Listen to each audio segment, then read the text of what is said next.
Intro. Sounds like someone wants to get funky.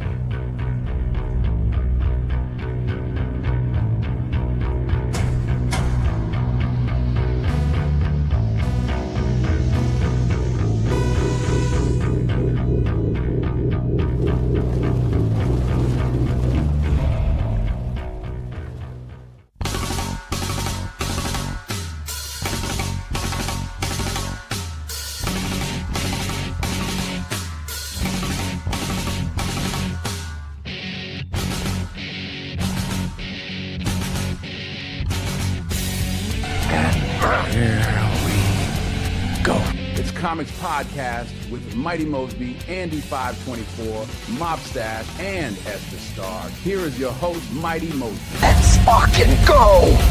Let's fucking go. Let's go. Hey. Clap sound effect. You see how much credit you gave me? You got the right intro. Anyway, I'm so proud of you. Well done. It's Thursday night, y'all, and you know what that means. You are watching live with Comix Podcast. I'm Mighty Mosby, and I'm hosting this evening, so you know that means we're going to have a good time. So far with me tonight, I've got the homie Mob Stash. Say hello. And you may have noticed we have a special guest with us. Very excited to introduce Mr. Nicholas Keating Casbarro, okay? Fantastic that you will be learning a lot more about tonight. So buckle up, get ready. I'll take a look at the notes. Just kidding. I wrote the script. We'll be talking to Nicholas tonight. We'll be talking about Fantastic Four a little bit. We'll be talking about some couples, some new romances in Hollywood, and all those fun things. Of course, I have to talk about Marvel and DC just a little bit, because otherwise, why would we be here? Ash, do we have any comments? Do you have any comments this week, friend? Mm-hmm. We have two great comments. Yeah. We probably have more on TikTok, but I'm horrible with TikTok because I'm 1,000. That's true. One was yup about the Black Panther being white. Our response was yup. Yuck, indeed. And you know it. RG007 says, "Why does this podcast exist?" And I said, "Hi." Because we're dope, buddy. But it was more of that bullshit about the Black Panther thing. Like, you know how people are attacking that, like, no, it's your turn. Yeah, so that's not how it works. Whatever, dudes. That's not how that concept works. Yep. But all right, you're pretty bogus, my boy. Next. Yeah. Those are the only two things that happened. Okay, well, Nicholas. Thank you for interacting, Nicholas. Nicholas. Hey, I'm digging that relief picture look that you got right now. Hey, I'm ready whenever you're ready. Tag me in. Oh, that's great. Do you have any thoughts about a white Black Panther, Nicholas? A what? So apparently, we had an episode back, right? Like where we introduced the fact that a new Marvel writer decided to write the next Black Panther as a white person, as a white man stepping in to be the king of Wakanda. And is it taking place in South Africa now? Very dream. Indeed.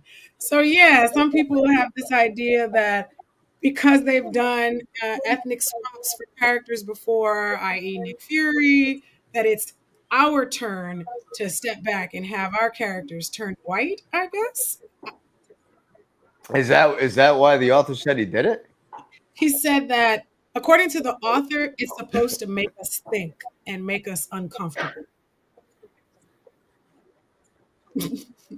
All right. Well, it did that. The second part. Definitely. Good job. Awkward silence. Okay.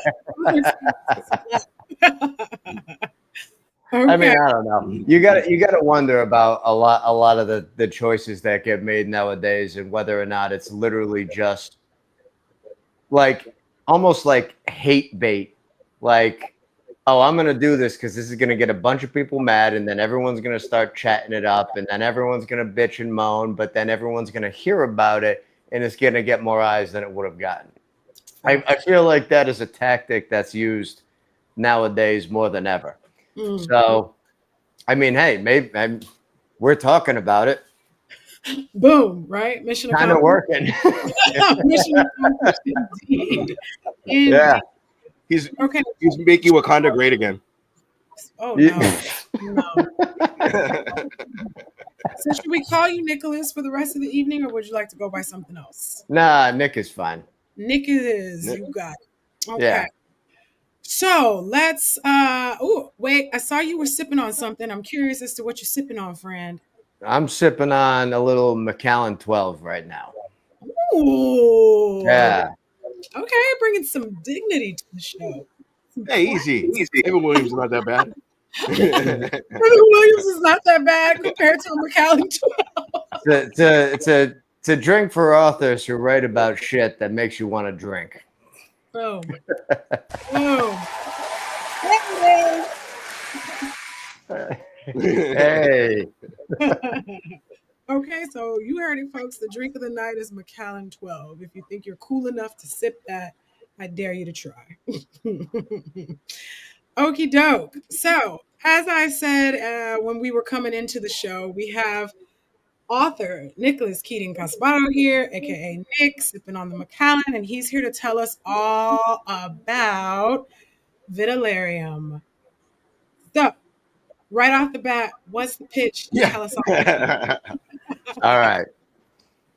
So, Vitalerium essentially is it's a far future sci-fi space opera epic. You get a little bit of everything with this. You're going to get mystery, you're going to get hints of conspiracy, you're going to get action. It's a sci-fi, right? You're going to get some action in this. You're going to get moments of comedy. You're going to get a little bit of romance. I certainly put the protagonist through hell. I had to give him a little something. And yeah, it's essentially you're following humanity after we become multiplanetary. So Vitalerium itself is actually an exotic matter that gets discovered by humanity. It's one that's not native to Earth. And it essentially allows for the golden age of space exploration. It becomes the fuel for the Star Trek style warp drive, right? And we go out into the cosmos, we colonize 6 other planets after Earth, and the story takes place on the 7th colonized planet, which is called Diorum. And you follow a roughneck freelancer, basically a mercenary. They call him freelancer, though. His name is Roman Matthews. He's kind of a lost soul, a little bit of a drunk. He's basically just doing jobs for local gangs so that he can blow his money on booze and whores. And in the... Oh, sorry, go ahead. Oh, no, I'm saying it sounds like a good Thursday. Thirsty Thursday. Yeah. So essentially, he gets into this. He has this accident and has a near-death experience, and it elicits a new scientific phenomenon that has never been seen before. So something very interesting kind of comes about from this. That embroils him in a massive conspiracy that has the authoritarian government of his planet hunting him. And so he has to band together with kind of a motley crew of allies, both in the underworld and in the public eye, to be able to survive the ordeal. And that's just book 1. I have 7 planned. 7? A 7? Damn. That takes away my question. I like that. Okay, he said, I already know where I'm going. So get here. Buckle it up. Can I ask you, is your process like, I need to go from here to here and then you fill in the gaps, or is it like you piece it together with every issue or book? So I always have kind of like a plan when I set out, because it allows me to, I guess, just kind of schedule my writing time. Yeah. But when it comes to like how it actually pans out as I go through the process of writing, I try and keep it relatively fluid, because I mean, there have been times when I've jumped out of the shower with an idea and had to like run to my phone and write it, trying not to slip on the floor, because I'm like, oh, I figured out a better way to do this. I figured out something that, or I figured out how to fill a plot hole, or I've just thought of an awesome quote for that character. I got to write this down before I forget it. It always happens in the shower, or like right when I'm on the cusp of sleep. Like I'll just pop out of bed and I'll be like, I gotta write this down, and then my phone light wakes up my wife and she gets pissed at me. So but yeah, so I try and keep it fluid. I have some major events that I am working towards in the entire series arc, like the whole 7-book series arc, but generally speaking, I keep a lot of it fluid in between in terms of how I get there. Wow. Yeah. Okay. Very dope. I like that. Go ahead, Ash. Sorry, the comic that I came in on, because that was the first link that I got, was the meetup where the guy is giving him half or less than half. Mm-hmm. And what I want to say is, one, the panels really jump off the fucking page, especially with your color scheme. And it's almost like it's not like that, but you know how Drive has its own like almost synthy. Okay, yeah. Yeah, but it pops out. I'm not saying it reminds me of that. Also, fucking bomb ass soundtrack, by the way. Fucking, I clapped to these, sir. I clapped to these. You find my playlist? But yes, because you know why? I was playing the playlist as I was reading and it fucking fits like a glove, dude. Intentional, no? 100%. So the reason why it fits so well is that is literally the playlist I listened to while I wrote the entire book. So this is literally like I would imagine I would actually be listening to songs and I'd be like, I know exactly how I can make this scene to this song almost. So there are specific, and by the way, I got the books, I've got the audio book, I've got the comic books. I don't plan on stopping there. I am taking this into every outlet of media possible. So this is just we're at the ground floor right now. We've got the foundation laid, and we're just going up from here. Because I have earmarked specific songs for where I would put them in scenes in a movie or in scenes in a streaming series or an anime series or all of these things, video game, you name it. That's why I rendered all the characters in 3D. If you go to my website, I have all the characters full 360-degree view in 3D because I wanted to do that from the get-go. You know, what is that? Oh, yeah. And what is that website? Sorry. Website is Vitaleriumseries.com, which is a little bit of a mouthful, but it's Vital, ERIUM, series.com. We'll post it on our website as well, so folks can. Yeah, absolutely. And when Esteban comes on, which he's here now, he'll put it up. I saw 4 people. You know what I love too, bro, is pause. I also saw the trailers. Pause.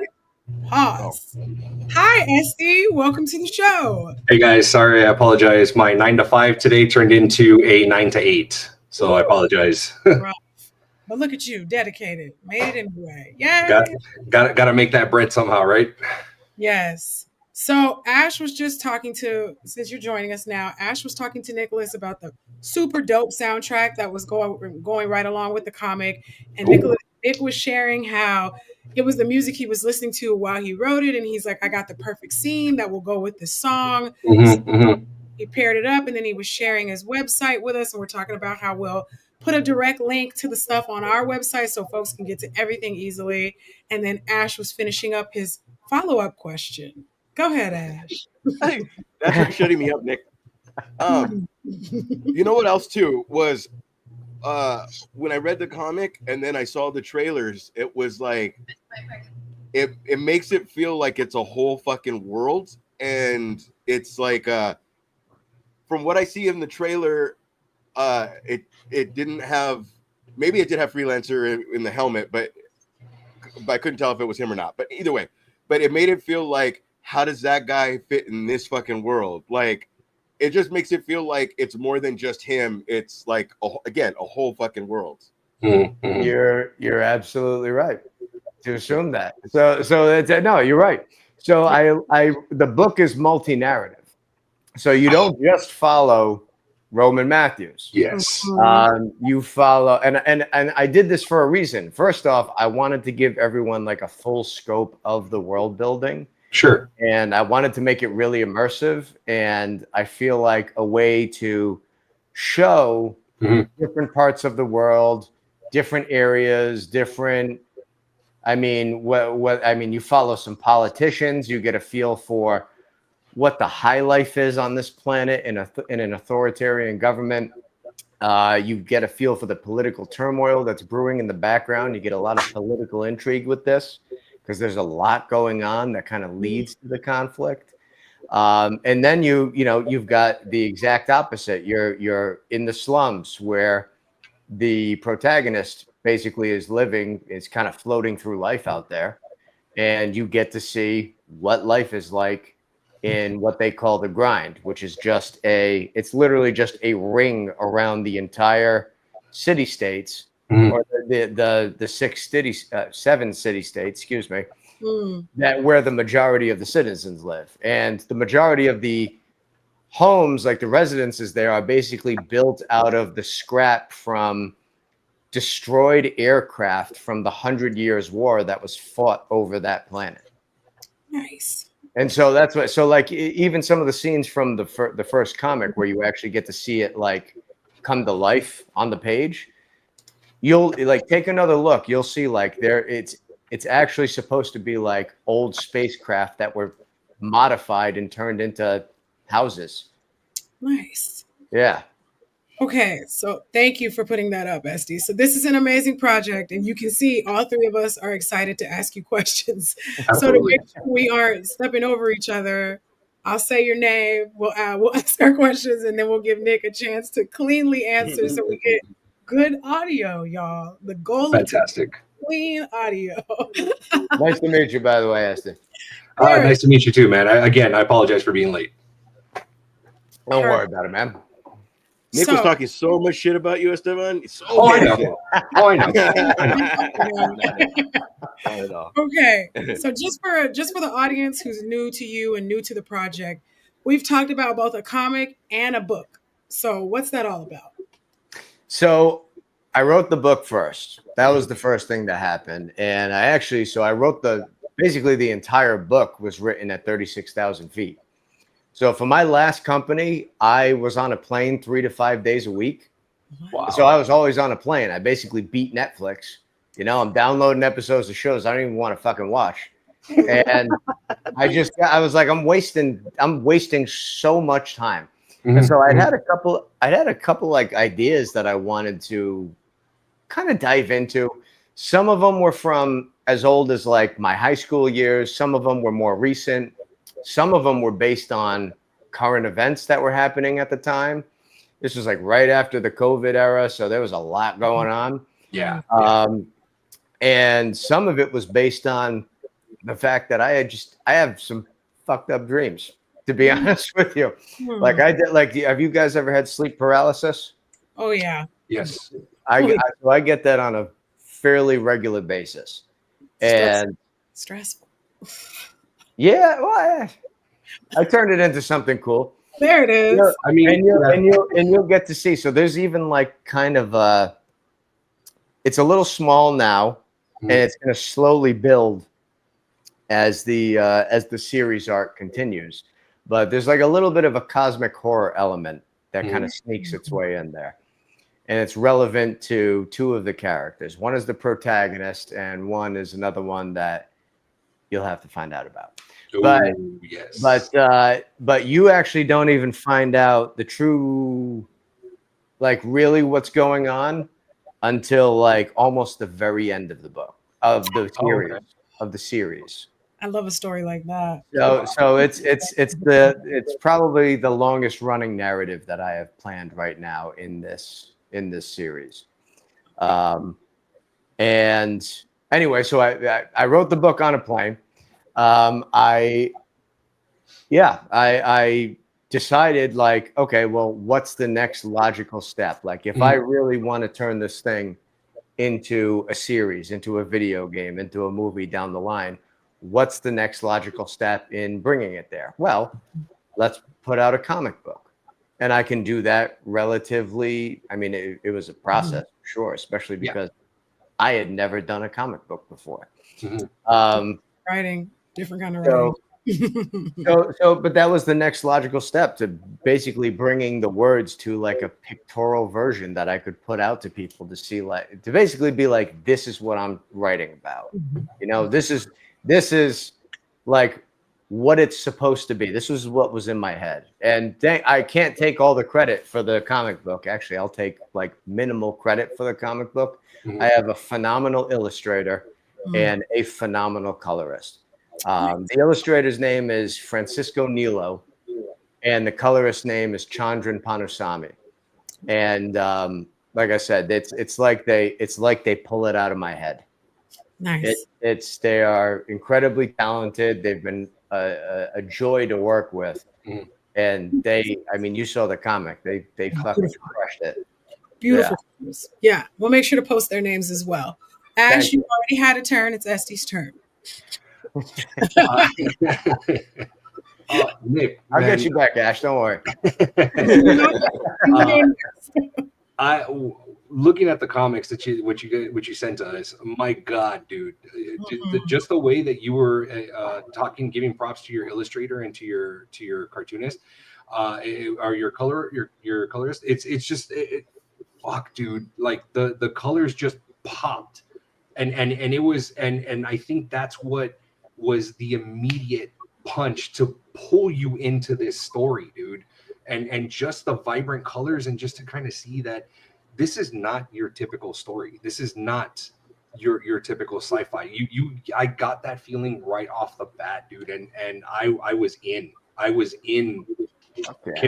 Deep, dude. I'm not even gonna lie, man.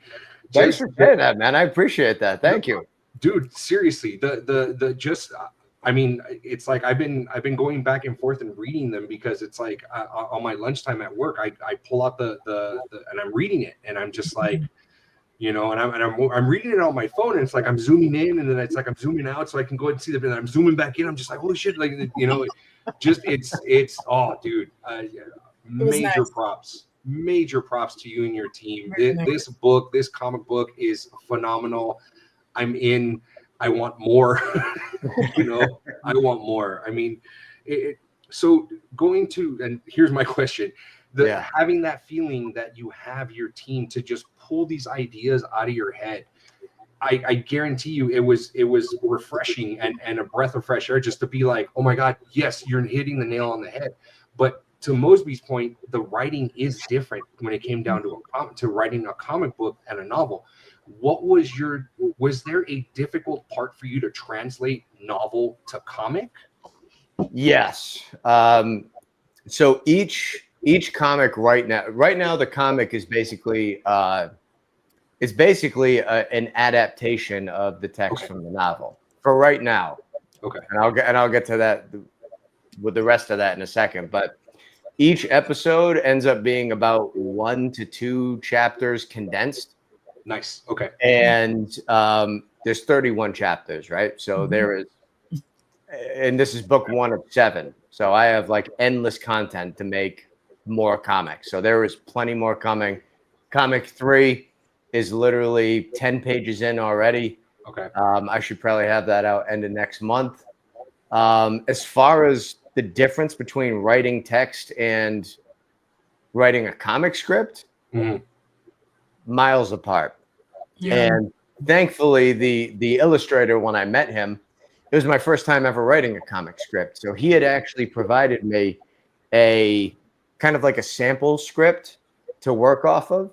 And I basically just kind of said, okay, well, this is how it's done. And I realized, oh, wow, there's a lot of things you have to take into account. Everything from the camera angle, how it's Yes. looking at the characters or how it's looking at the scene, to I need to describe everything that's going on in the scene, from what the characters are wearing to the expression on their face, Yes. to Yes. how they're speaking, what they're speaking, so that can come through in like the text bubbles, or the, you know, or whether or not it's a thought box or a Yes. text bubble. That was kind of like, oh, okay, so this is how we separate those. And it was like the first comic came out, and the second one didn't come out for probably, you know, 5 or so months. And it was just that learning curve. Like it took a while for me to get used to it. But now we're putting them out fast. Like I already have the next 3 scripts written up. Nice. And so now it's just as fast as we can get them drawn, obviously not sacrificing content, but Of course. but look, that's my goal. Like I just want to put out, I'm not even super worried about like making money right now. Mhm. I just want to put out good content, and I want that people can really sink their teeth into. That's my goal. Nice. And I think that is some of the problem that at least I can assure you that some of us agree with, is that there is not a lot of quality over quantity. You know, like there's a rush to throw out all this stuff and to see what sticks and to hope people like it. But when it comes down to your work, you're invested in the quality. It's you got to have that quality in order to grasp everybody, and just to not throw it out and just see like, hey, maybe this will work, you know? Yeah, and I acknowledge I can be kind of a pain in the ass to work with at times too. Like I can be very particular. I'm very detail oriented. Like I can be a pain in the ass. Like I can, like, no, that's not quite like this. That's not what I'm talking about. I'm not like a dick. I'm not gonna like berate someone, but I'm gonna make sure we get it right. Like as we're going through the process, and like I said, luckily, I feel like after the first 2 comics that we've put out so far, like Francisco Nilo and Chandran, they really they understand what I'm going for now. Like they understand my writing style, they understand kind of the feel that I'm going for, and it's beginning to move faster because we've kind of built that relationship with each other, which is nice.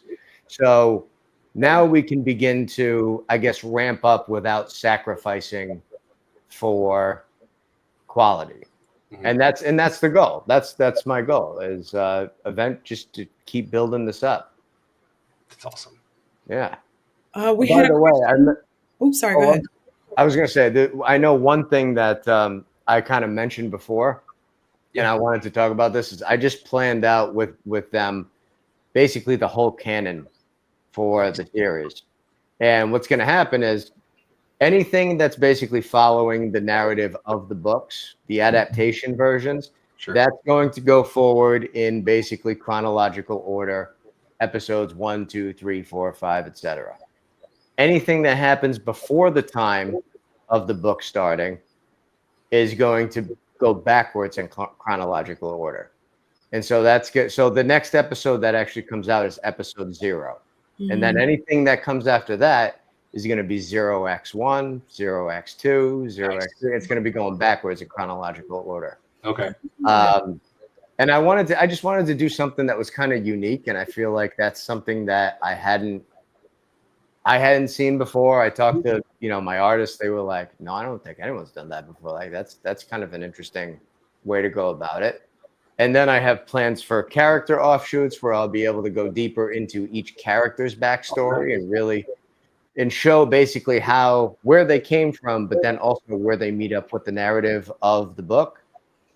And then I have one particular character in mind that I really, really want to do an offshoot series on. And that's, let me ask you this. Have you come across Modus Magna yet?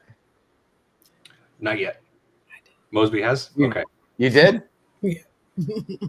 He's that giggle is absolutely She's got it. Let me tell you something. I'm proud of it just talking about it because I was literally it came out of a conversation that I had with my wife in the car. And because she was asking, like, well, where did he come from? Well, like, what did it? And I had an answer for all of this. And she was like, but how did he get to the point in the book after he gets to Planet Diorum? And I was like, oh, that's a good question. There it is. And then the gears started turning. And then for the first time, because I wrote the book and then my wife was my first beta reader because she's not afraid to tell me which parts suck. Yeah. Like, and not politely either. But this was the first time that me and her actually were like going back and forth about like what to do with the character. And it was a lot of fun for me. And I was like, and we came up with a fantastic idea. And I was like, I can't not write that at some point. Like I have to do. So I went down and I wrote basically like a rough idea of where I want to take it. I'm writing that at some point because he's such a fucking badass character. And he would make such a great, just such a great like standalone. Yes. Yeah. Agree. I'd read that. Before we go to Ash, who has our next question, the audience was wondering, do you read the book first, the comic first? Does it matter? It depends. So if you're like, I'm not sure, I'm on the fence. Maybe I want to dabble to, dip my feet in the water. Test out the comic first because specifically, I chose comic 1, which is literally almost chapter 6 right from out of the book, because that's when you first really meet Roman Matthews, the protagonist, as an adult. And I thought it was the perfect way to introduce the comic books because you get a taste of exactly what this world is like. You get a taste of the world that he's in. You get to understand how like high stakes everything is and how much of like a cutthroat environment it is. It's like the Wild West, but on a different planet and lots more tech. And I thought that was the perfect place to like, okay, let's give everyone a taste of what's in store for Vitalerium. And that's why I chose that chapter. So if you're like, I'm on the fence, this sounds kind of cool, but do I want to invest my time? Start with the comic book. If you're like, this sounds like it's right up my alley. Let's do this. Like I want to read it. Do the book because the book is the entire full encompassing story. Like I said, it's multi-narrative, so you get to meet all of the different characters who are players in this narrative. You get to see how all of their storylines intertwine. You get introduced to different parts of the world. You get to see basically the entire city of Kairos, which is supposed to be this mega city on the face of the planet that is essentially 99% of the habitable area of the planet. The rest is basically just wild jungles and deserts and just untamed world, right? And so you get to see all of it. Nice. You even get to see the wild part because Roman is kind of like a little bit of a wildlife expert. He's basically doing jobs outside of the walls of the city, which is where the ridiculous amounts of just deadly alien fauna are kind of, well, obviously living, but that's where it all is. And he's the one who knows how to deal with them all. So he's the one who gets paid to kind of go out and collect artifacts and all these different, you'll learn more about that in the book, but there's a lot of different things at play. And recognize that this book 1 is book 1 of 7. So I'm introducing a lot of different storylines, a lot of characters, and a lot of concepts that will all basically continue to flower outward. It's all building from here. Nice. So this is basically just the introduction at this point. Nice. But it is the full introduction, and you get to see everything. So if you want to dive in head first, book. If you're saying, let me test it out, do the comic book first, and then get the book. Yes. Okay. Ash. You forgot your question. No, I didn't. I have 4 questions. Ash.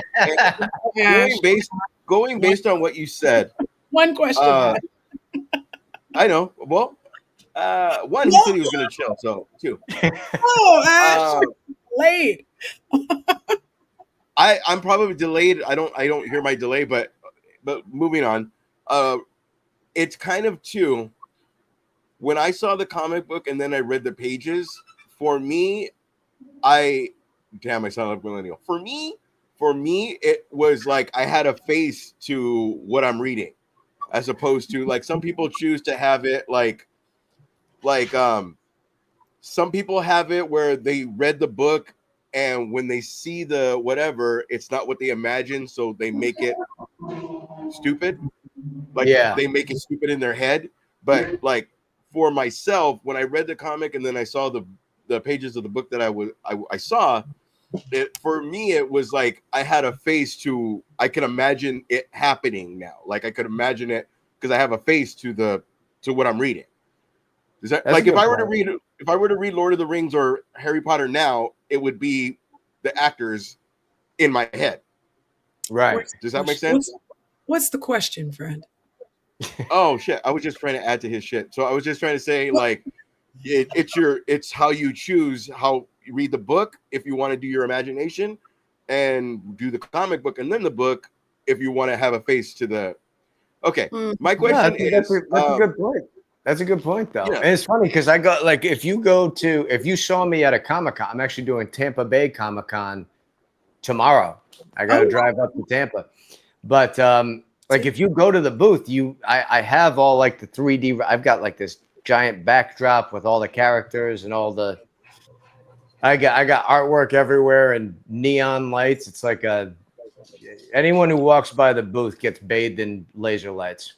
That's my goal. I'm just I'm sending up beacons at these cons that I'm going to. Read this shit. That's awesome. I got music and everything. I got the playlist on. We're going. And, did you hear that, Floridians? You can see him in the Tampa Bay Comic-Con tomorrow. Come get lasered. That's a perfect tagline. Come get lasered. Come get lasered. Yeah. Does that count as my question? Yep. Sure does. Yeah. Should have asked your question. You brought up a couple different characters and you brought up the different concepts in the story, and you mentioned 31 chapters. So I would like to know if you have a favorite chapter that you wrote and if you have a favorite character that you wrote.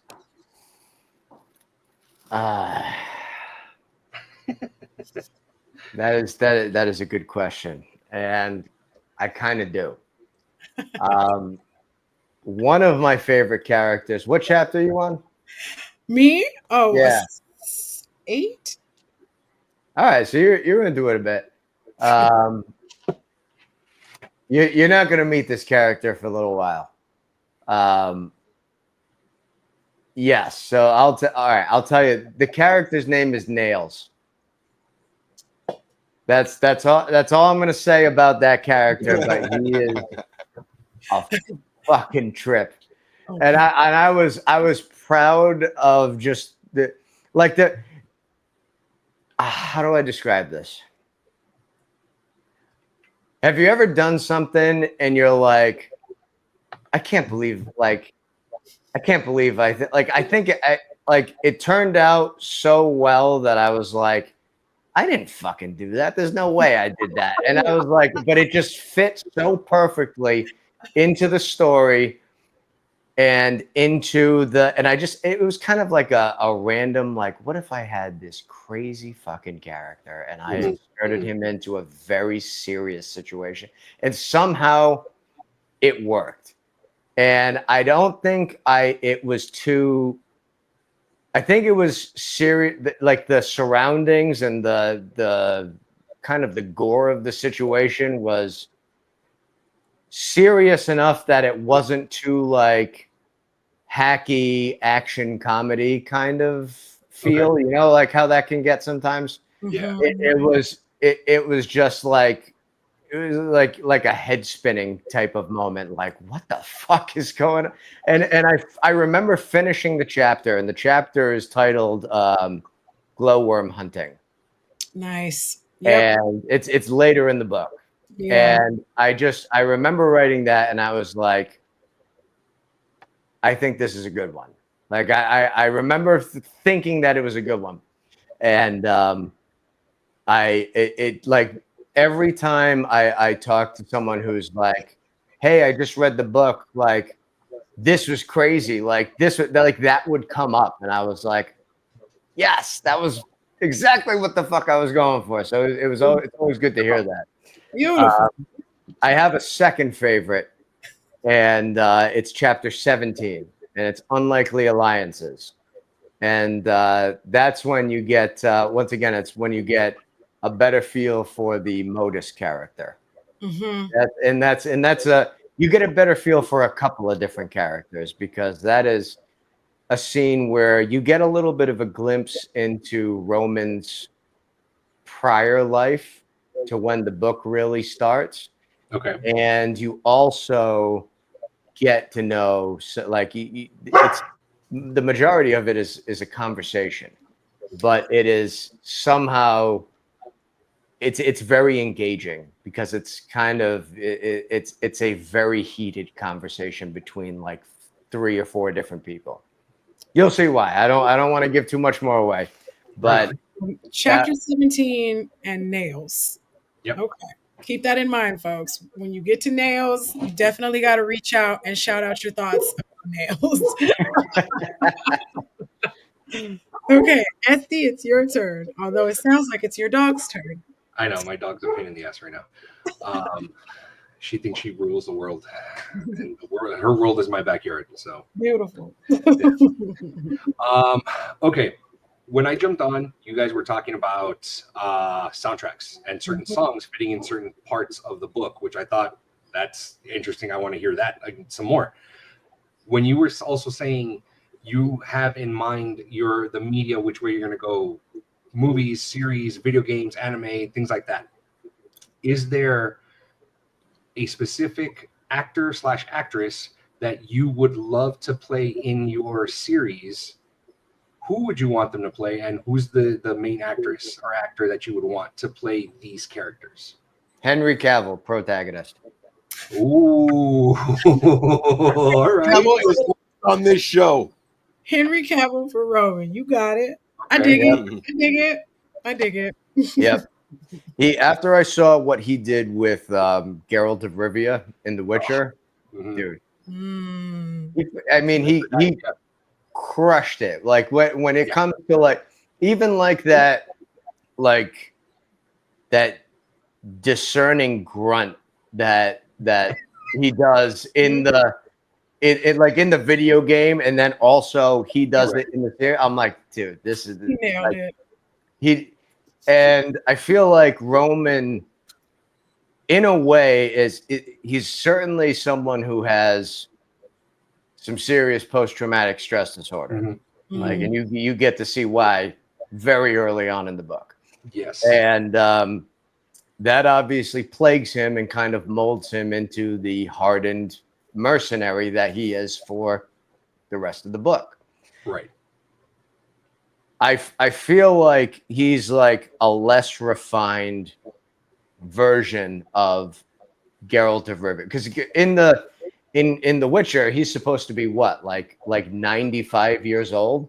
Yeah. He's like an old wise man, even though he looks young. He just doesn't age the same way as everyone else, right? Right. So he's kind of like, he's very much learned to control his emotions. He's very much like kind of, you know, he's in his own head a lot of the time, and he's not exactly an extrovert, but in certain ways, that's like Roman has some of those characteristics as well, but he's a little bit more bombastic, a little bit more snippy because he's younger. He still hasn't dealt with all of these problems yet. He's basically just been burying them at the, he's just been searching for answers at the bottom of a bottle and not finding them, obviously. Clearly. So the story is also like, it's a story of growth. Like you're basically watching the evolution of the person who becomes the most important person in future history. And you get to find out why. It's like the mythology of the future. Nice. Yeah. Pretty cool. That's Okay. awesome. Last question, Ash. I get a lot. What the fuck? We're all Okay, getting then it's I'm gonna 9:33. Okay. Shit. Okay. I'm gonna pull in two. That's what she said. I love that he thinks in the comic. I think the Robert Downey Jr.'s portrayal of Sherlock Holmes, like when he was like, "Okay, I'm gonna do this. I'm gonna do this. I'm gonna do this." I can see that. When Roman thinks in the comic, like, just a little bit closer, and the other one was like, "Oh, he's not bright." Like, it was cool to see because, as you say, he's learning, but he's dealt with this situation 75 fucking times. Like, I got that when he walked in, like, okay, this is fucking scenario C, like, because he's dealt with it so many times. And even when he's spoiler, even when he talks about the middle finger thing, I was like, he actually fucking did it. It was like, I told you I was gonna do it. Right. I'm fucking doing it. Remember, and he even says, "Remember when I told you I'm gonna do it?" Yeah, he fucking did it. Yeah. So it was fucking cool that, like, it was cool to see that whole okay, so like random. Say like Superman dodges a thing. It would be cool if it was like, he's gonna do this, I'm going to dodge. That's how I saw that. Like, it was cool to see him. It was cool to see him think out loud. So when you call him an introvert, it makes him more of an extrovert to only the audience reading. So that's what was amazing. That's an interesting point, man. There's no question there. It was like, You got good points, though. I like where your head's at. He's It really was good. thinking about it. That's also where she said. Okay. My last question is about the cool symbols. How did you create the symbols for the different groups? Like the core and the bureau and the Phoenix Force. The Phoenix Force?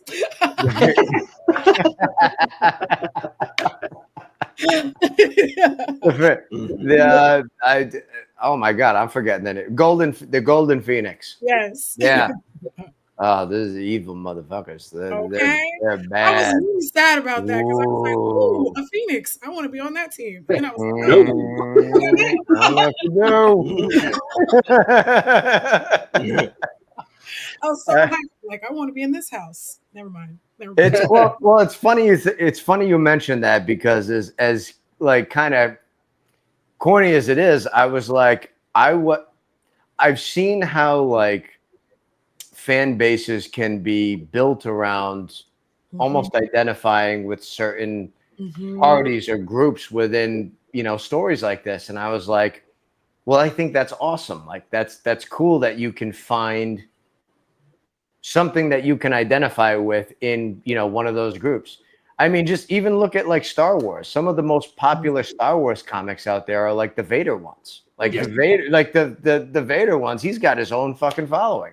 And I was like, all right, well, you know what? Let's give everyone, if all of these organizations are real organizations, like they would be in the book, they would have some kind of flag, some kind of logo or a sigil. I call them sigils. And each of kind of the main player parties in this, they each have their own sigil. And I just thought that was a cool way of like kind of expanding the world. And finding a way to kind of capture each of those groups in a single static image. And that was kind of fun for me. Just it was certainly a fun creative practice, because it definitely, it made me have to think. And it was good practice for, working with graphic designers, because then I had to be like, all right, well, this is what I'm kind of looking for. And that's not always as easy as it sounds. Like it's funny how, certain details, when you're communicating via email or via text or whatever, details can be taken very differently, depending upon who's reading it. And so, like, the specificity of my description for each thing that I'm trying to get made has just become more and more specific as I've done this more, because it has to be, to make sure that you're, that the artwork comes out the way you like it. And very cool. Yeah. Very cool. Thank you. SD, last question of the interview, please.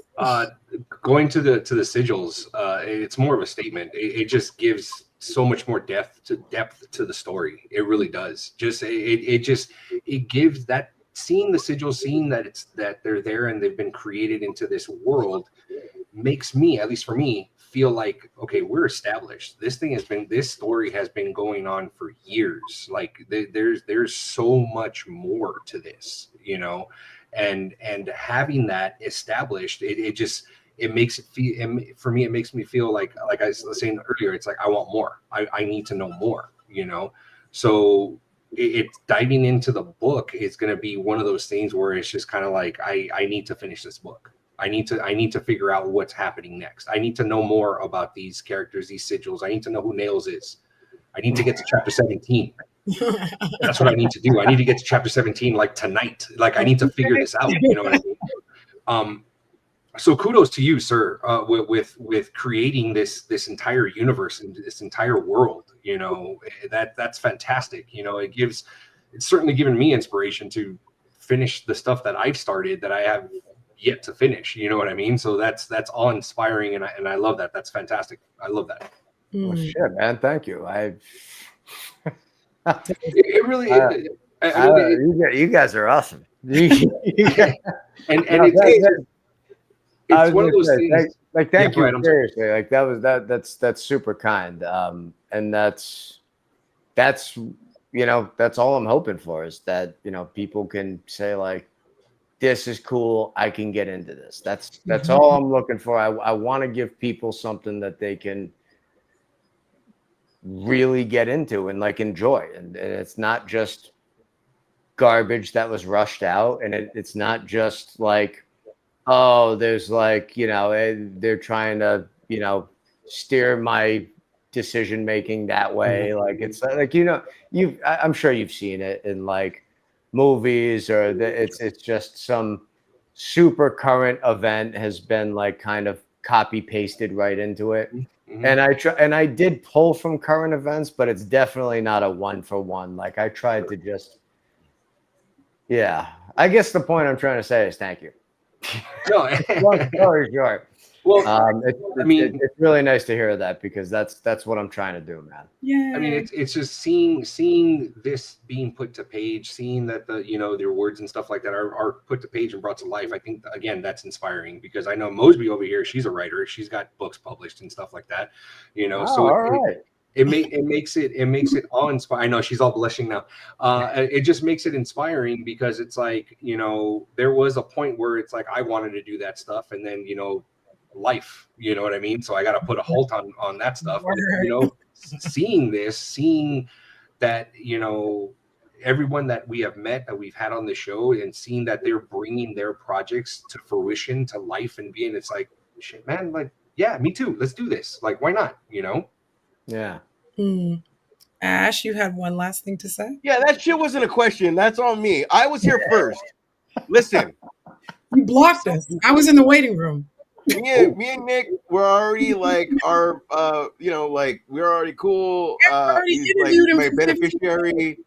it's a whole thing. It's a whole thing with me and We're Nick. cool. We're Listen, talking Happy Gilmore 2. Happy We were Yeah. we're talking More dead, than his which shit. didn't get More brought than up, his- which you said you would. But hold on really quick.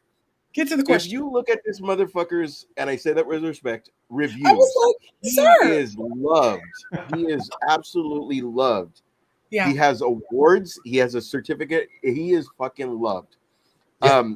As much as we're praising him, there is a world of people absolutely fucking praising him. You have to go ahead, at the very least, go to the fucking the website, check it out. You're hooked, absolutely fucking hooked. And to know that there's 7, like when you don't know there's an end, okay, but when you know there's an end, it's like, give us more, give us more. Here's my questions because she's gonna take it away from me. You're loved. Okay, it's a 2-part question. Wrap Was it it up. hard? Was it hard to decide what to keep from the book to put into the comic books? Did you know where you wanted to start? I know where you set on starting, but what you wanted to keep, because just like movies, there's, you know how they always say the book was better, whatever the fucking situation is. Yeah. But it's because you're so detailed in the book, and that's why I love that he thinks out loud, because it adds more to, and then he thought, and then like, you know what I'm saying? Like, it adds more because it's not part of the dialogue. And then part 2, when you're writing, do you put yourself in every character? Meaning, like, that's how I would answer if I was freelancer. That's how I would answer if I was like your favorite character. I'm not putting myself over, which is a wrestling term. When I write scripts, I kind of always like put myself as that character. Like, I would answer like this as that guy, as that girl. Like, did you do that, or was it like more of a? Was it more of a like, that would be cool if, and just fulfill the story? I think you'll like this. So, as far as for part 1 of the question was it tough to keep things out? Hell yes, it was tough to keep things out, because I've always been a fan of like very meaningful conversations in cinema, in books. That's why, like, I love Quentin Tarantino's movies, because like he always has like those really like kind of philosophical like conversations that kind of play out within the scope of the story itself. I love that. And so you'll notice that like there are some long conversations, but I found a way to make them read fast in a way that wasn't like, oh, this conversation is still going. No, it was like they're biting conversations. And to cut down that dialogue and still keep the meat of what was going on, because you can't have a whole panel that's just half dialogue. I mean, who the fuck wants to read that? I mean, you might as well just read the book at that point. You to be able to cut down the dialogue to a point where it's still comic book worthy, but maintaining the meat of the story, that was the toughest part, hands down. As far as how I wrote the characters, this is interesting. So a number of the characters are actually based on people that I know. Oh. So Love that. you know, people I know personally, people that I've met who have inspired me, but people that I have Fuck you, Greg. personally known or interact. I don't know what that was, but it was funny. No. It's like I know this dick named Greg, and then like that's fucking Greg fucking do that. You'll find out. Anyway, That's going in the book. Every time you piss him off, going in the book.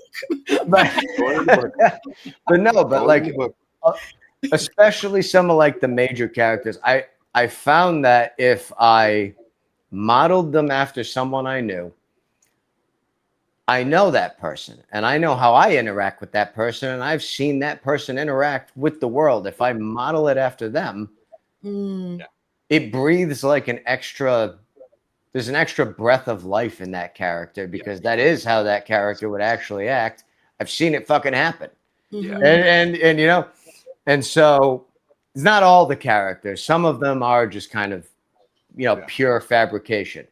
But like one of the characters I'm actually planning right now is based on one of my closest friends. He doesn't come in until book 3. And he's going to be another fun character. Yeah. Yeah. But yeah, there for actually one of the characters. Did you see what the limited edition book cover looked like with all the characters on the front? Yeah. No. Okay. I was clicking on the link. Yeah. Yeah. So yeah. So it's on the website. And so one of the characters, the guy in the big giant suit of armor, he's got the bald head. He's modeled after an actor, Levon Panic, a good friend of mine who allowed me to use his likeness. Oh, and nice. he's a sweetheart of a dude. He's a good dude. His character is a dick, so it's not so much as his personality that I took, but for this particular character, it's his actual likeness that I used. And his bargain was, you can use my likeness, but when you make a movie out of this shit, you better cast me as that character. Same. Yes. I said, you got it. Stay in shape. My name is Mob Stash. I don't know if you know this. I'm an actor. If you want to put me in as a fucking random, whatever. I got you. How could I forget Mob Stash? right. I'll get my ass kicked. I'll do a mohawk. Writer. If you need another writer on the team, happy to help. All right. Well, we're building the team right here, right now. It's mainly because we're all creative, but I love to nerd out on a person that fucking just, one, respects the art, 2, is creating his own fucking thing. It's not, as you said, it's not a money grab. It's you're actually creating a great story that all makes sense, and it's a big fucking world. Like, look what they're trying to do with, even like you brought up Star Wars. They're trying to fill in the gaps in Star Wars where your shit's already set. Like, everybody, like, there's gonna be spin-offs of people that, because you already have favorites that are gonna have like one-offs, as you said, but that's gonna be somebody's like bread and butter. That's gonna be somebody's like, dude, that fucking one-off was the shit. You know what I mean? Because that's like, you always want to see the moment before. And on top of that, your 01, 02, 03, it's like, it's not like Pulp Fiction, but it's in the way of, you want to see where they came from. So when you brought up Quentin Tarantino, it was amazing, because it was like, it's like you have the end result, but this is how we got here, and you're filling in all the gaps of like, we don't have to, not that we don't have to think, but more, I thought it was this, and how we all got to this crossroads was fucking amazing, because we're all here now. We're all in this fucking world. So mad props. That was my last question. I have a million more that I'm fucking pushing down. Thank you. Absolutely outrageous. Okay. Big fan. This is the second half of the show, in case anybody was wondering. And it is 1 a.m. on the East Coast. I don't know if you know, but I know. Pick up. He's like, I'm well aware. Pick up any later than it needs to be. He's all in bed, like, no, I did great on that. Next question. Like, his family's waiting for him. Like, Dad, Sorry. please cut the camera off. So, Nick, where can everybody find you and your stuff? We know you have the website for this series, but where else can we find you? So you can find me on Patreon, Inside Vitalerium. You could find me, it's on Audible. The book is on Audible. Actually, the audio book's a production. Dude has a movie trailer voice. I didn't read it. Everyone in the future would have sounded like they were from Boston and would have pulled you right out of the story. The dude's got a movie trailer voice. He has music, sound effects, tones. It's like you're listening to a movie. That's on Audible. I'm buying it tonight. I was gonna say download immediately. I'm buying it tonight. Wow. Mm-hmm. Hell yeah. Enjoy. Let me know what you think of it. I'd love to hear your feedback. Yeah. Absolutely. But yeah. I have to have you back on the show for sure. Yes. Oh yeah, absolutely. Next, I'll keep you guys posted. Like I said, next Yeah. time I have more content out. Next book should be out early next year. And yeah. Beautiful. Absolutely.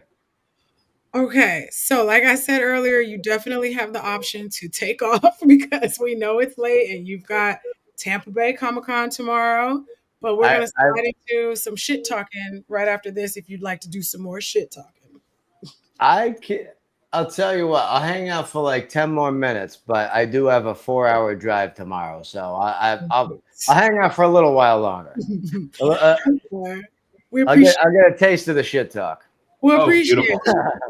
Yeah. So I want to dive right into a who wore it best then while you're still here. Can I get the camera? Here we go. Who wore it best? Hot Blondes edition. Oh. So I saw the comic panel that really had me like, if the two of them went at it, I wonder who would win. So I know what panel you're talking about. Hot Blondies, Emma Frost versus Sue Storm. Oh shit! Emma Frost versus Sue Storm. Who wore it best? Are we going by actors or we're going by the comic book? Comic book. Comic book, buddy. What did I just say? I saw a comic book panel. Isn't that what I said? Sir. Actors. I know you're not trying to say the Emma Frost from fucking Days of Future Past or whatever against Sue Storm. Don't even bring that shit up. We're not putting January Jones against Vanessa Kirby. Let's not do that, please. No. Let's not do that. We already know who the clear winner is. We're talking about, as the commercial says, why not buy both? Why not both? We're talking about I've Been Sleeping With Your Man, Emma Frost, versus well, maybe Namor. Namor and fucking Fantastic tag teaming. Maybe Namor is that dude after all. Sue Frost. Sue Storm.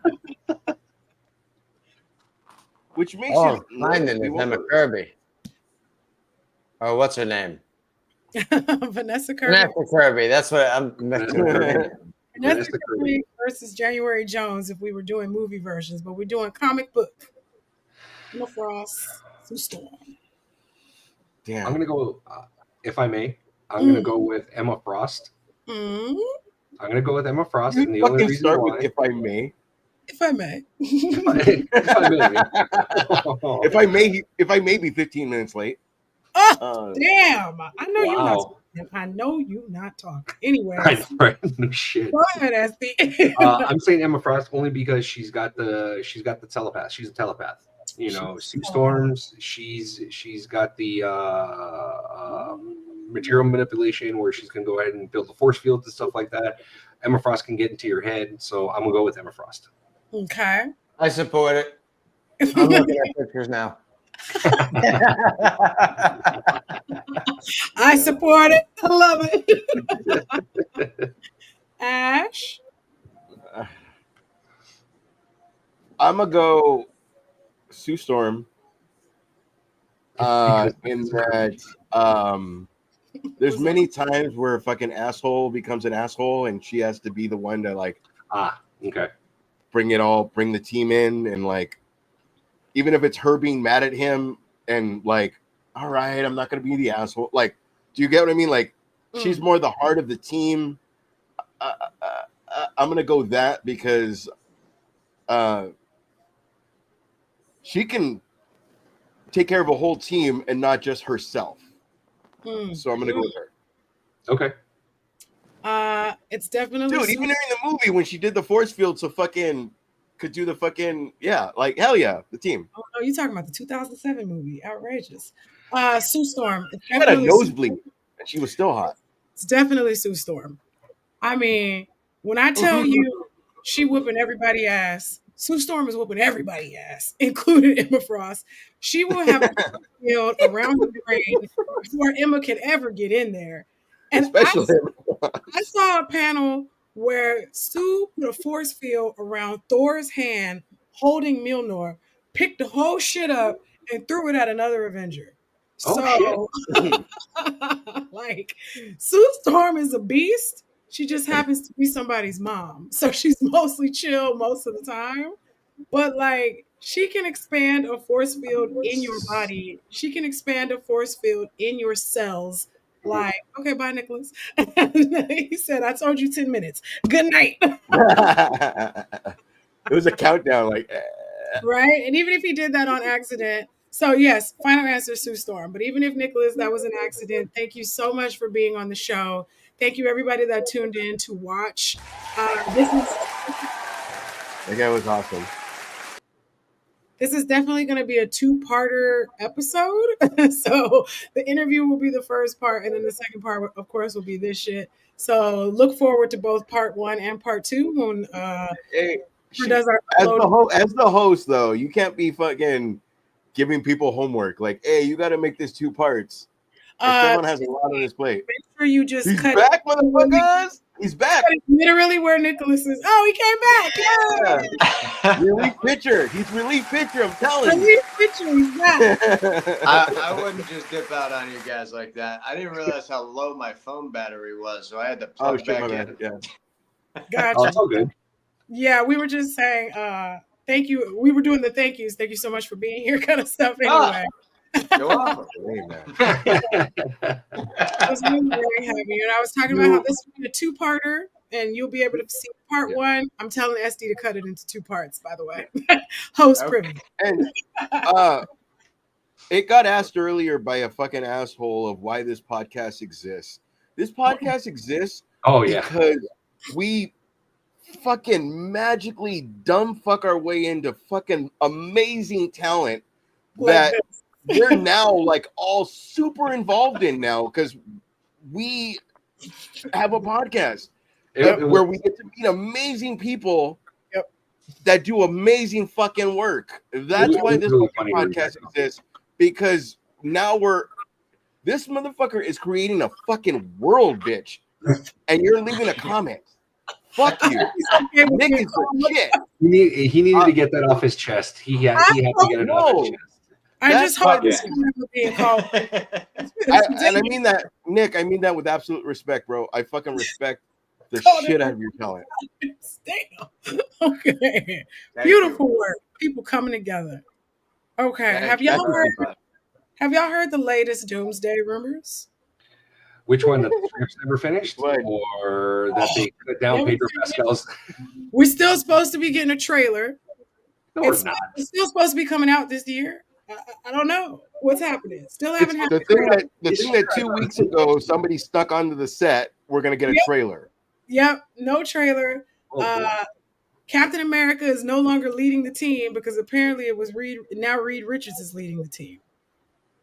That's fucked up because I just saw Captain America 4. Hold on, y'all talking over each other. Yeah. Go ahead, Captain America 4. I just saw Captain America 4 where Ross wanted him to bring the Avengers, and Ross was right. Correct. And it was now he's not even going to lead? Apparently he's not the leader. That's fucked up.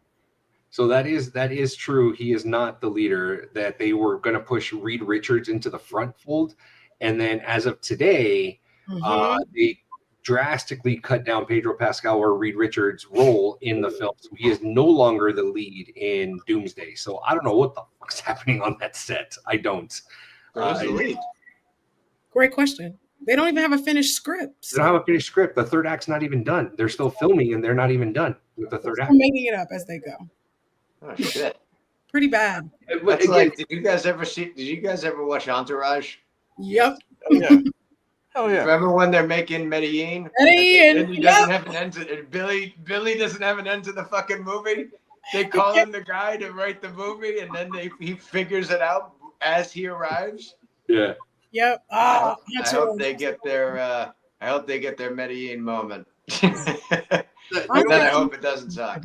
Yeah. You know what though? But I guarantee you, if they were because apparently we're in the world of reboots and relaunches and stuff like that, you can't make Entourage now. Entourage would get canceled so fast now on TV. It'd be ridiculous. Love Entourage. Such a good show. Ari Gold for life. For sure. Ah, one of my favorites. Yeah. My favorite Absolutely. characters of all time. Same. I love Ari. Love him. I was like, It's Jeremy weird Piven's that I'm not the Jeremy Piven's not usually my type, but he was when he was Ari Gold. Okay. that's your He was type. when he was Ari Gold. Now you can go. I ahead. was into Jeremy Piven when he was bald on Judgment Night. Moving on. Not like that, but it's weird that you're in charge. You decide what's in, like what works and what's not, and then what's in your world and what's not. And bitch, you have stuff filming that you don't have the ending for. That's nuts. I Yep. mean, it could very well be a bait and switch, just like the Russo brothers have done before. I mean, it could be that, you know, they're just speaking like we don't have the script, but they're actually like, They could be trying to confuse us because they're, You know. everyone's got their theories and we've Yeah. all jumped to our conclusions and we are already talking about how it's going to be trash. Like Yeah. we know it's going to be bad, and the Russos are like, okay, just wait, Yeah. wait. Because They're I mean, just getting real everyone quick- anxious. Oh. They're just getting us hot and bothered about pretty much. indeed. it. Real quick, we don't forget our day ones. This is for Chris Vasquez. Thank you for the love. Thank you for the heart. Chris always Chris likes. Vasquez shot. Yes, always can count on Chris to get Ash drunk. Thank you, Chris. Did you feel Chris? Did you feel Nick in on what the hearts and thumbs up are for? When we get hearts, we get a heart or a like. We have to do a shot. That's our Oh, and then we're gonna do a shots for like shirt, but that's coming in the future. But do I need to that's go what get my we're- bottle? Yes. Fuck, all right. Well, She's worried about you going to sleep, and you're talking about bringing out your fucking bottle. Shh. You're- We passed. One of us. 2 minutes. Homeboy is drinking Macallan 12, by the way. Oh yeah, he is. Yeah. I was like, he's gonna take We're shots of the good. fine. You were worried about whatever, and I was like, we're fine. Hey man, I'm just trying to be considerate. Hey man. Hey man. I heard it. Hey, man. Late. He was at his computer at 5:30 our time because the time got Oh confused. yeah, I He's didn't on the know. East That part I Coast. didn't know. So he's That part been I waiting didn't for this interview for 3 hours. Yeah. So that's why I was like, let's not eat up Well, any more man's time. He does have fucking 3 diehard fans now, so we're Hey. all in. Not to mention the people viewing. We over here so ready to give we him all our in. resumes and shit. Ash was like, Hell yeah, we are. All right. There he is. We're back. Hey, He's back. Esteban, real quick, do you want to share a couple of the questions that were asked off camera? Oh yeah. So one of our good friends over at Distance Nerding, they also have a podcast. They asked, how long do these stories live in your head before they were written out as a book? Oh, so some of them, like I had a creative streak when I was like a kid. Sure. And I kind of basically put it on the back burner once I got to high school. Once I got to college, really. And so some of them are as old as like, you know, my high school days, just sitting in class daydreaming and drawing comics myself. And obviously refined since then, you know, changed and modified and adapted and kind of grown up a little bit. But some of them are as old as that. And I found a way to finally use them. So some very old, some much more new, some are kind of spur of the moment. It really depends, you know. Mm-hmm. As far as the story arc itself, it's kind of it's like an amalgamation of all of it, you know. Nice. So you get a little bit of everything.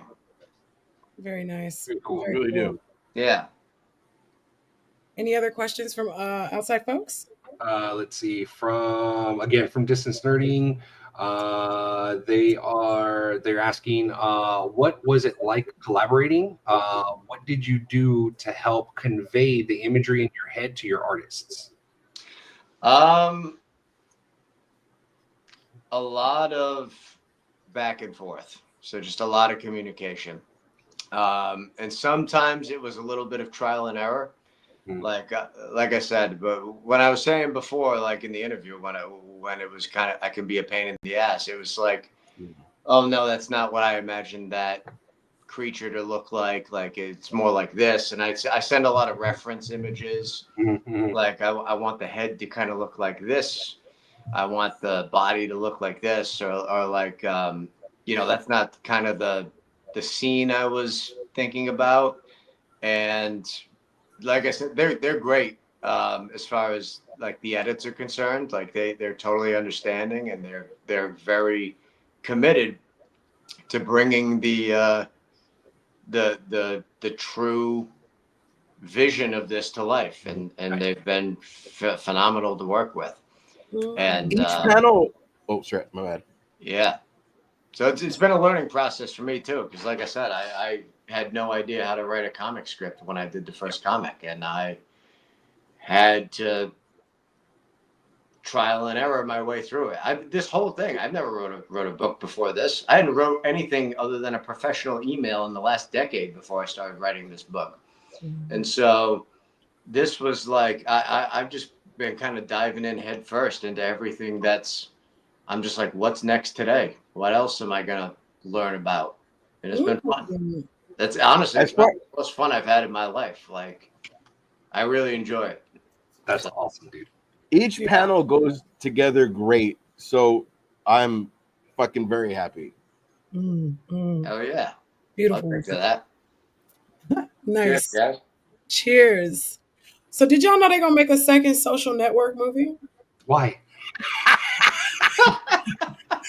I think we've had enough. You want to know the worst? How fucking MySpace died? What the fuck do we need that for? You know the worst part? Neither of the main two actors are coming back. Andrew Garfield and Jesse Eisenberg do not want in. They said pass. Hard pass. When did the first one even come out? What about Justin Timberlake? Does he want back in? First one came out, what was that, like 2012? Was it 2012?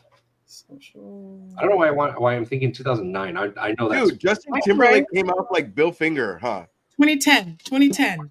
Oh, okay. Nice. Yeah, 2010. 15 years later, they want to make another one. Why? Yeah. And I was like, is MySpace getting a story? Is Snapchat getting a story? Is this about Vine? It's about this is about Friendster. That's what this is about. It's about Friendster. It's a Live Journal movie. Remember Live Journal? There's a million things that are so fucking original that people are so afraid of losing their goddamn money that they were like, hey, that worked back in 2007. Let's do that part 2. And it's like, what the fuck? Are you guys not learning anything from? They're not. They're not learning when it doesn't. When it doesn't work. Okay, so me and Nick were talking earlier. We were talking about me and my buddy Nick were talking earlier. We were talking earlier about Happy Gilmore 2. Chatting it up. There is a death scene that I feel it doesn't need to happen. But Nick had brought up a fact that like sometimes to serve the story, the death needs to happen as long as it makes sense. Right. Do you want to continue on with that, Nick? Because we were all about that. Yeah, I think as a motive, a meaningful death can absolutely add character depth to the other characters around that character. It can take the narrative in a different direction. It can take the narrative in an unexpected direction sometimes if it's done right. And if your character has a meaningful death, it's a great way to even honor that character in the story or in the series. It's almost like it's like the Vikings. Like it's an honorable death. You know, it can be a good thing if it's used correctly. If it's senseless or if it's kind of haphazardly thrown in there, it's weird. But if you can ascribe meaning to it and really show like character growth or character depth or like just how it changes the story, I think it can be a very powerful thing. Nice. Yeah. Nice. So the reason I brought up was Apollo's death in part fucking 4 came out of nowhere, and it was kind of like we're not going to spoil the new thing that we were talking about, but say Apollo's death. Sometimes it's fucked up where it's like, how can I enjoy part 1 and 2 when I know in part 4 you're gonna die? Like it's hard to fucking enjoy the previous movies when you know the end result. You know what I mean? And I know that it's for that story, but that's a good way to look at it as opposed to like we're telling one story, one movie at a time. So enjoy that fucking movie. Well, Don't yeah. think about the overall result. Think about, fucking he helped me beat fucking Mr. T, like Clubber Lang. Like, you know what I mean? Like Right. it's harder to think about that because if you think about Once Upon a Time in Mexico, it's harder for me to watch Desperado because Salma Hayek dies like that. I don't know how you got there, but Desperado, did you see? No. It's hard to enjoy Desperado when the end results in the other movie is that she dies. That's the what I'm talking about. Okay, me and Nick knew all about what we're talking about. no, but it's just like, but to your point, what Nick said makes sense. Salma Hayek's death in Once Upon a Time in Mexico elevated Antonio Banderas El Mariachi's storyline to go after the general. That is true. But here's the thing: what you're saying, I'm not saying what you're saying is invalid, and I understand your thought process, but it's like I'm not a millennial. I'm okay. Go. You act like one sometimes. Wait a damn minute. Why You know me? millennials getting jabs? We are minding our business. I'm a millennial too. That's not all that bad. I mean, millennial. Millennials are now us. What's the new one? Generation Y? Whatever you guys are now. They're Gen Kid. Alpha. Gen Alpha. They're not alpha. Not when you're crying. Moving on. To your point, don't cry. like how you were saying, it's like it's hard for you to watch Rocky 1, 2, and 3 to know, and knowing the fact that Apollo dies in the fourth one. Yeah. How do you put that logic to why would you not want to watch it to see where Rocky goes? Yeah. At that point, why would you not want to watch? And I know this is controversial. Why would you not want to watch Star Wars Episode 1, 2, and 3 to figure out why Anakin ends up turning into Vader? Boo. Yeah. Boo. You know what I mean? These prequels. Yeah. Boo. That's what I'm saying. That's like a death without a death. That's the death of the old Anakin. That's what I'm saying. You know, But too, you know how they're making him cool is what what Nick said. Like, there's so many fill-ins of like, we're telling this story and this is where fucking Darth Vader came. There's so much where we fill in the story of like where I think Andor 2, right? Andor season 2. Mhm. Like, there's so much story that like I was also doing this, bitch. I was also doing right? Yeah. Yes. Look at the video games. The video games are fucking sorry. This is what happens, Nick. I just fucking love nerding out. Okay, I let's love move nerding into out. what the weakness? What the weakness? Oh no, I wasn't ready. Get ready. Oh, brother, this guy stinks! All right, one of my favorite ones where we take two superheroes' weaknesses and we determine which one is the dumber weakness.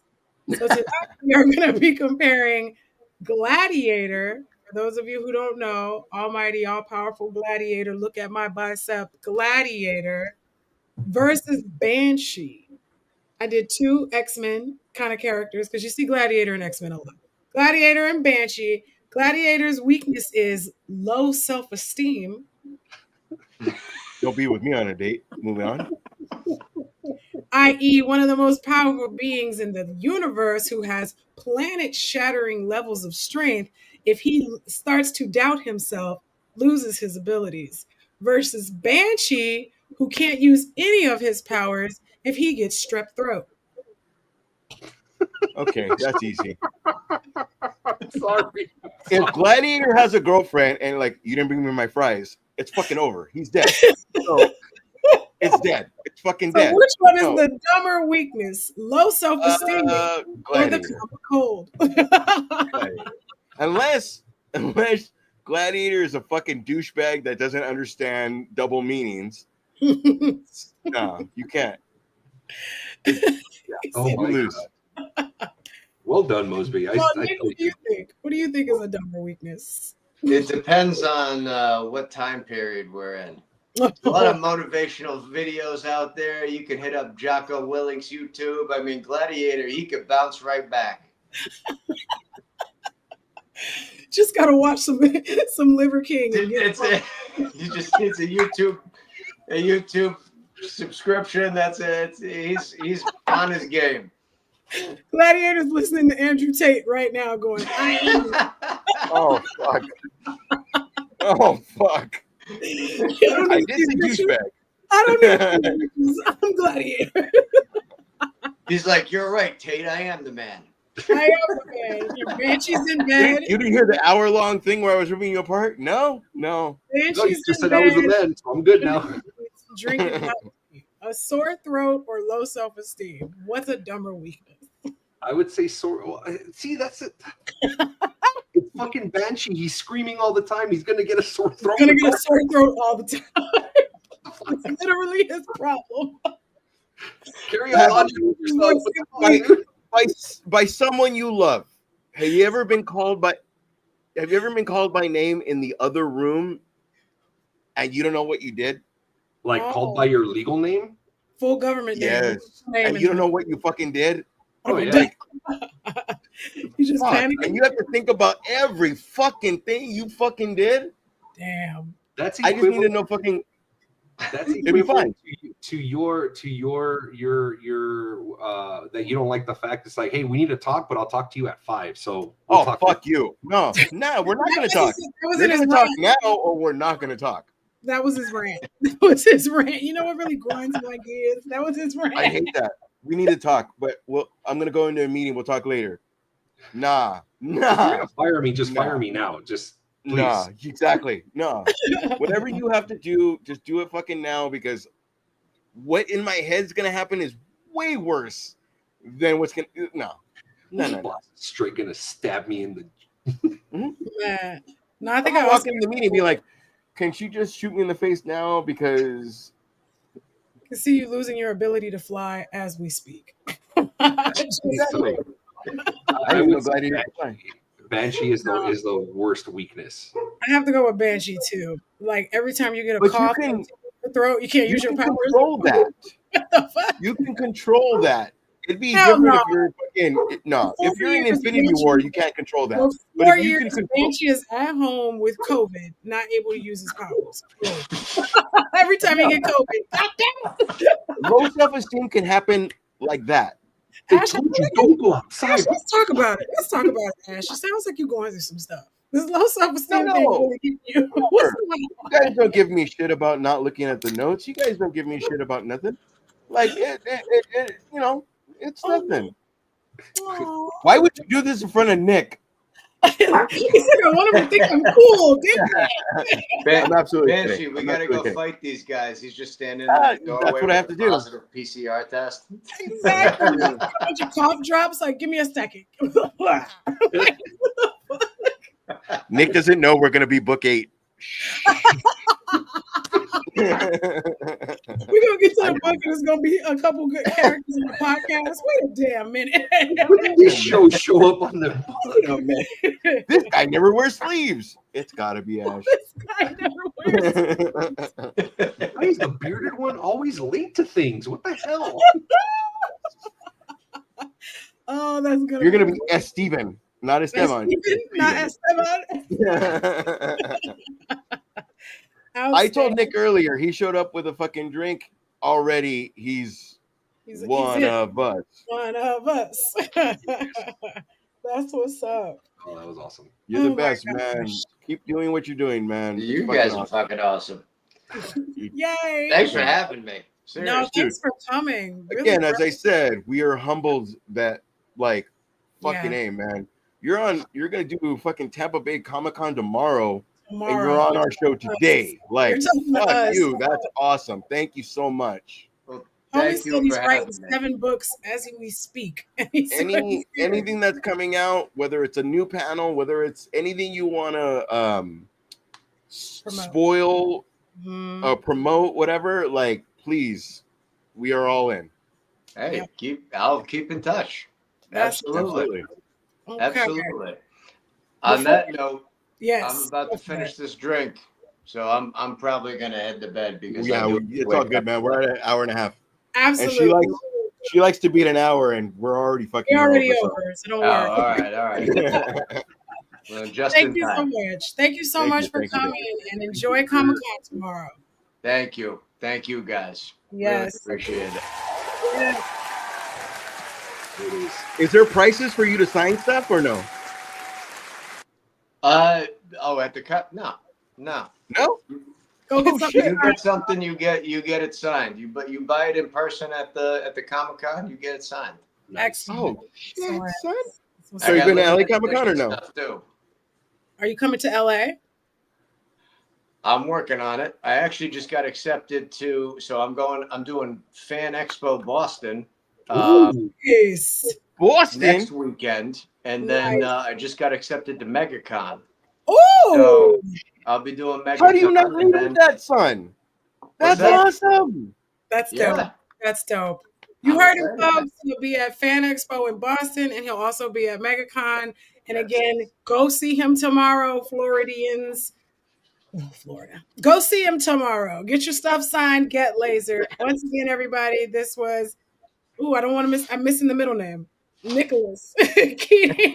What, Keating? Nicholas Keating. I threw that in there just to confuse you. Yeah. All right, man. Thank you so much for coming. Nicholas Keating Casbarro, everybody. Cheers, guys. Woo! Thank you. Big fan. Yes. Okay. Did anybody else see Fantastic Four? No, Or I have not yet. No, yeah. Just me? Oh, okay. You saw it? I You did. didn't even want to see it. I didn't. Aurelius? Did Aurelius buy you your ticket? Yep. No, hold on. I'm Shh. gonna see it. I just haven't seen it yet. Hold on. Mose, Yes. just has your faith been restored back with the MCU? Oh shit. Was that good? Oh my. Damn, it was that good. Damn. All right, I'm gonna see it. It is pointed in the right direction. Oh. I don't want to give them too much because the after credit scene was meh. But I will say Galactus was fucking dope. Silver Surfer was dope. So for all you weirdo incels, fucking suck it. She was good. Johnny was They my were hating on her because she was female, huh? she's a woman and they don't know who Shala Ball is because they're stupid.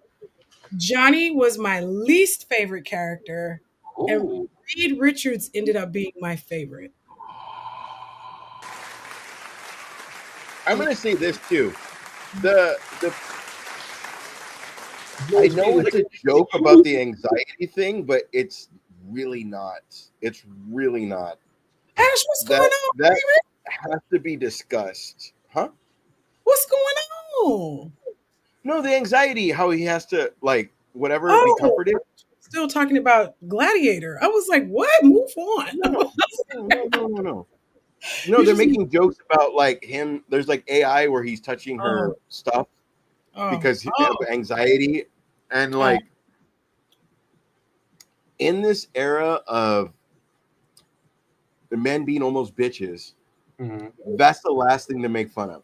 Like that's a fucking true thing. You don't know what the fuck she had to talk to her husband about. You don't know what the fuck he's dealing with.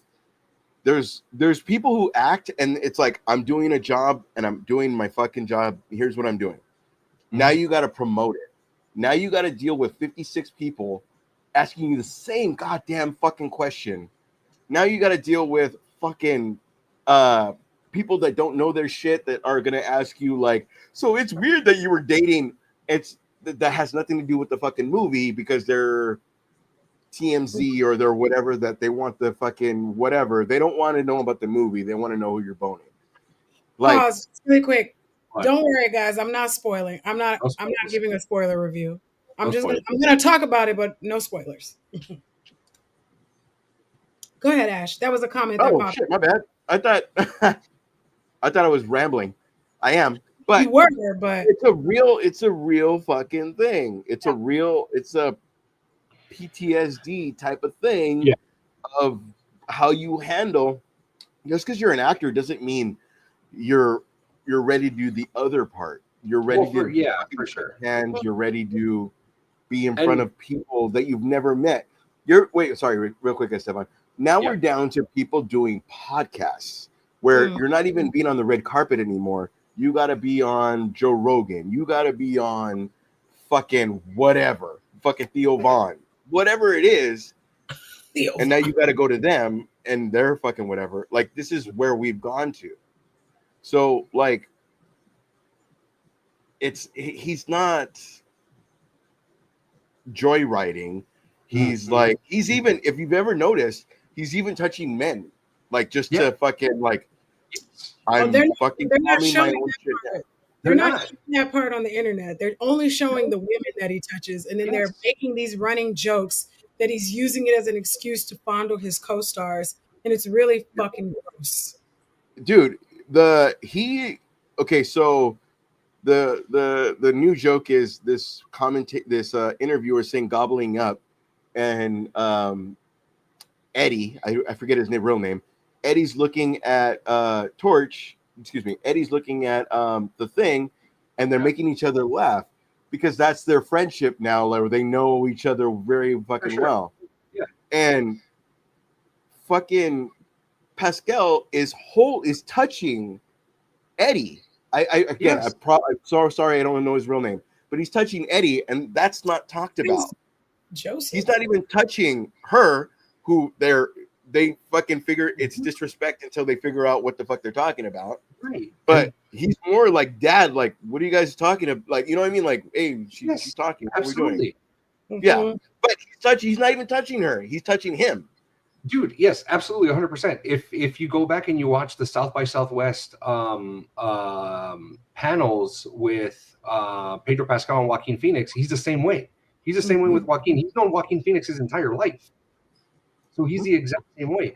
He'll have his hand on his shoulder, on the small of his back, on his back, next to him, So yeah, it's just one of those things where it's just kind of like, everyone's talking shit, and there's just like, and I guarantee you, what the sad part is gonna be is he's gonna get so much shit where if he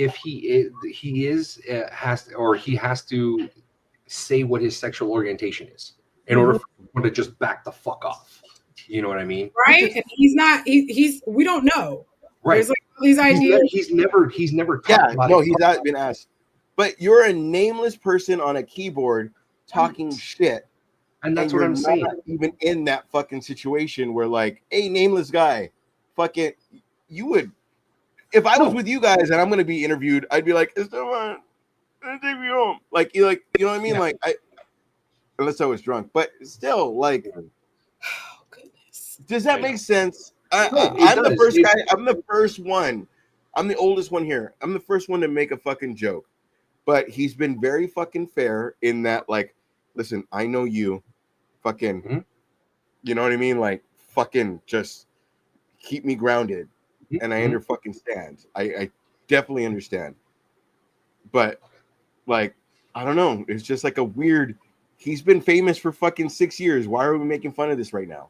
Oh, Westside Donna Pops is saying it's a byproduct of having Baby Yoda as his service being. Well, so Baby Yoda is shit. Well, if you go back and look at all the Mandalorian interviews that he's done, he's had a Baby Yoda next to him, so he's always been holding the Baby Yoda. Well, he's not wrong. You know what I mean? Yes. But again, it's like everyone's focused on how he is with his female co-stars. Yeah. And he's not. They're not focused in on how he is with his male co-stars. That's why it's a joke, because if it was fucking for real, like, everybody would be like, fucking put that guy in jail tomorrow.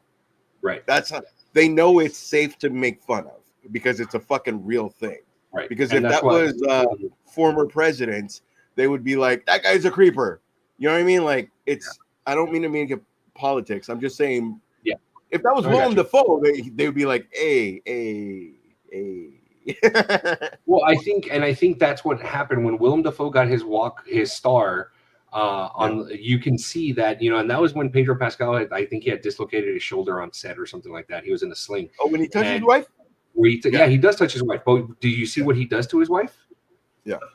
He does. He grabs her by her face, and he kind of like pulls on her face a little bit, and then Willem Dafoe kind of is like, he doesn't like hit him or anything like that, but it's more like as a joke, like a hey, don't touch her, and then they're like laughing at his face. You see his face go to where a man goes, and then it goes like this, like you see it happen in his face. Yeah. Watch it again. Anyway, long kite. Mosby's mad. He's on Florida time. I'm good. So about Fantastic Four. Yes. Back to the movie. C+. I'll take it. It's still passing. He is talking about is Marvel back, and you had to think about it longer than the rating. C+. I knew it was a C+. I just wasn't sure. Just because it's a C+ movie doesn't mean Marvel is back, because they can ruin it with the next movie. You know what I'm saying? Absolutely. It's not about just can they drop a single good movie. We know they can. It's about can they do a smooth story with a timeline that makes sense, and they cannot. So I was just gonna say, damn, if you were a teacher, I'm like, damn, you are. So like, I can't do better. That's the best I would have to do is C+. Yeah. Question, because the going consensus for this is that you just jump in and you're in. It's not like you have to like think about or you have to know who these characters are from the start. Is that the case? They do the Watchmen formula. So you know how Watchmen opens and it builds the whole universe for you through flashbacks? Yes. They do the Watchmen tactic. Oh, fantastic. So okay, cool. Start with like, news interviews and pop and America's Hero Family and blah, blah, blah, blah. Like they've been doing this for 4 years at this point. So we come in, they've been the Fantastic Four for 4 years. Got it. And they're just, radioactive cosmic wave. He's got this. She's got this. He's got this, boop, boop, boop. And then you see them go straight into, I herald his beginning. I herald your end. I herald Galactus. I was in the theater like, I was dope. You're like, Galactus looks incredible. I'm excited. Galactus looks incredible. Do you remember when fucking Silver Surfer in Part 2 was going into Galactus, and we all thought we were gonna get that? Yeah, when he was just like, and he flew right into him. That was odd. These movies were not great, but man, I liked what they aspired to where we were going was going to be awesome. I liked them. I don't care what nobody says. Yes, Jessica Alba looked stupid with contacts. No, Part 2 was weird because it was clearly a wig, but other than that, I mean, they could have just dyed her hair blonde. I don't know why she had to wear that wig, but that's her own bag. Contacts were stupid. The contacts were stupid. Jessica Alba was never a Gyllenhaal. Like, she is I'm a popcorn movie. We're gonna make money. I don't know if she would appreciate that. No. A movie star. You're so funny. You're not trying to make the good girl. Yeah. You know what I mean? You're trying to make money. Yeah. Yeah. I'm not saying Jessica Alba would never do that type of movie. I'm saying at that time, this movie was, I'm going to say she did the best she could, because even during that fucking force field part where the fucking blood came down, I was all in. I mean, to be fair, a similar kind of concept is in this new movie when it comes to Sue. That's about as much spoiler as I give. I will say this. This is my biggest gripe against the movie. The cuts are very obvious.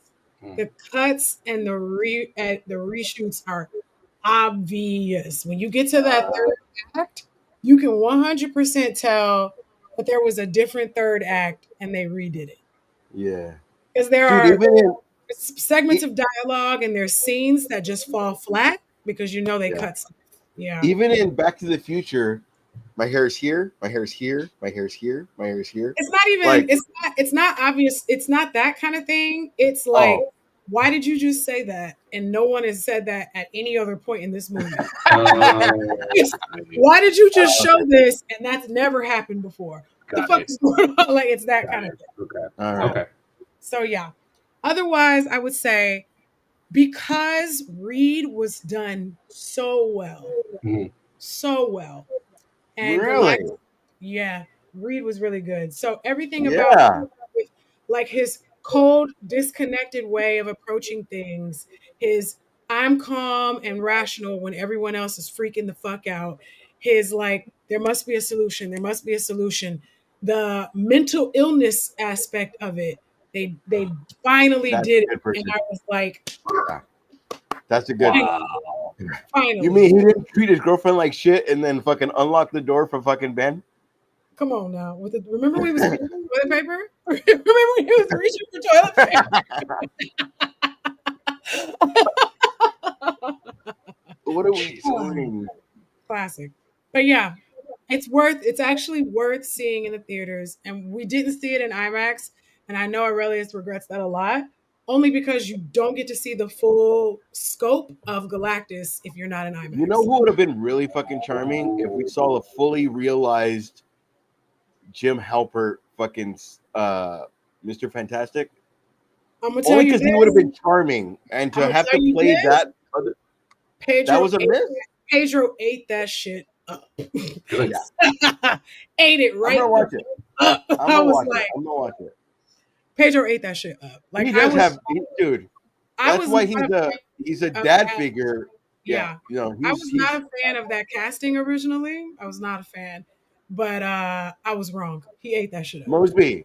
The next time you visit, Mm. It's like in 2 months, I dude. only want to watch it with you. I only want to watch it with you because you know my fucking my stance.